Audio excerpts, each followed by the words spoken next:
Genèse chapitre 39. Joseph en Égypte.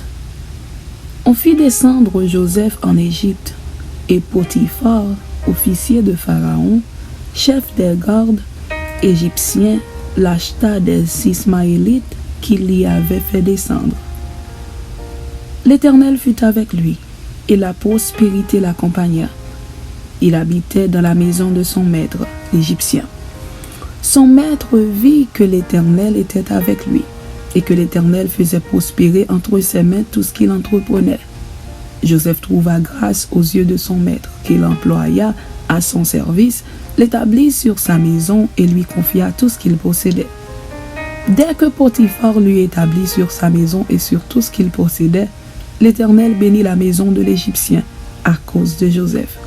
Et la bénédiction de l'Éternel fut sur tout ce qui lui appartenait, soit à la maison, soit au champ.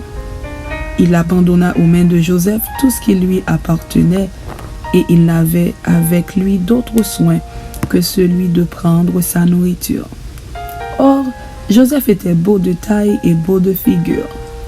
Après ces choses, il arriva que la femme de son maître porta les regards sur Joseph et dit « Couche avec moi ». Il refusa et dit à la femme de son maître « Voici, mon maître ne prend avec moi connaissance de rien dans la maison, et il a remis entre mes mains tout ce qui lui appartient. Il n'est pas plus grand que moi dans cette maison, et il ne m'a rien interdit, excepté toi, parce que tu es sa femme. Comment ferais-je un aussi grand mal et pécherais-je contre Dieu ?» Quoiqu'elle parlât tous les jours à Joseph, il refusa de coucher auprès d'elle, d'être avec elle. Un jour qu'il était entré dans la maison pour faire son ouvrage, et qu'il n'y avait là aucun des gens de la maison, elle le saisit par son vêtement en disant « Couche avec moi ». Il lui laissa son vêtement dans la main et s'enfuit au dehors. Lorsqu'elle vit qu'il lui avait laissé son vêtement dans la main et qu'il s'était enfui dehors, elle appela les gens de sa maison et leur dit « Voyez, il nous a amené un Hébreu pour se jouer de nous. Cet homme est venu vers moi pour coucher avec moi. Mais j'ai crié à haute voix. Et quand il a entendu que j'élevais la voix et que je criais, il a laissé son vêtement à côté de moi et s'est enfui dehors. » Et elle posa le vêtement de Joseph à côté d'elle jusqu'à ce que son maître rentrât à la maison. Alors elle lui parla ainsi. « L'esclave hébreu que tu nous as amené est venu vers moi pour se jouer de moi. Et comme j'ai élevé la voix et que j'ai crié, il a laissé son vêtement à côté de moi et s'est enfui dehors. » Après avoir entendu les paroles de sa femme qui lui disait « Voilà ce que m'a fait ton esclave », le maître de Joseph fut enflammé de colère. Il prit Joseph et le mit dans la prison, dans le lieu où les prisonniers du roi étaient enfermés. Il fut là, en prison. L'Éternel fut avec Joseph, et il étendit sur lui sa bonté. Il le mit en faveur aux yeux du chef de la prison. Et le chef de la prison plaça sous sa surveillance tous les prisonniers qui étaient dans la prison, et rien ne s'y faisait que par lui. Le chef de la prison ne prenait aucune connaissance de ce que Joseph avait en main, parce que l'Éternel était avec lui, et l'Éternel donnait de la réussite à ce qu'il faisait.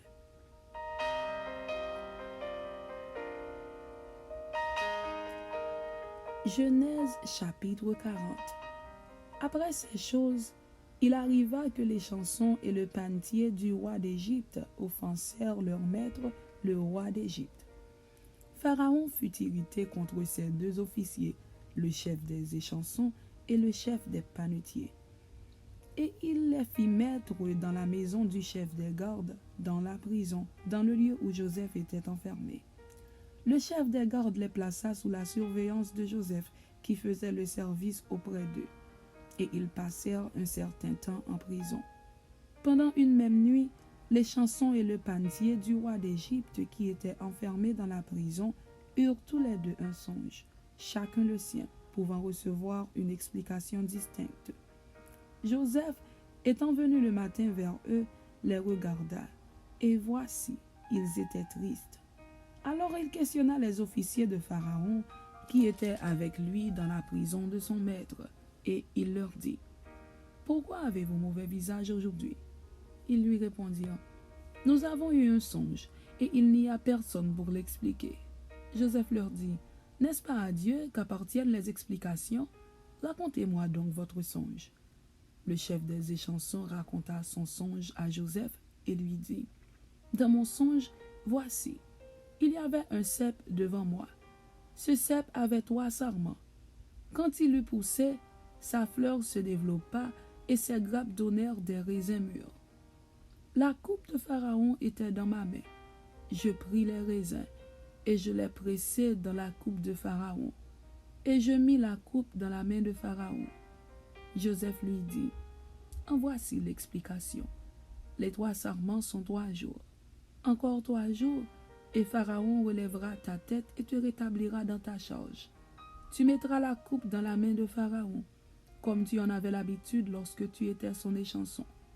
Mais souviens-toi de moi quand tu seras heureux et montre, je te prie, de la bonté à mon égard. Parle en ma faveur à Pharaon et fais-moi sortir de cette maison. Quand j'ai été enlevé du pays des Hébreux, et ici même, je n'ai rien fait pour être mis en prison. Le chef des panetiers, voyant que Joseph avait donné une explication favorable, dit, voici, il y avait aussi dans mon songe 3 corbeilles de pain blanc sur ma tête. Dans la corbeille la plus élevée, il y avait pour Pharaon des mets de toute espèce, cuits au four, et les oiseaux les mangeaient dans la corbeille au-dessus de ma tête. Joseph répondit et dit, en voici l'explication. Les 3 corbeilles sont 3 jours. Encore 3 jours, et Pharaon enlèvera ta tête de dessus toi, te fera pendre à un bois, et les oiseaux mangeront ta chair. Le 3e jour, jour de la naissance de Pharaon, il fit un festin à tous ses serviteurs, et il éleva la tête du chef des échansons et la tête du chef des panetiers au milieu de ses serviteurs.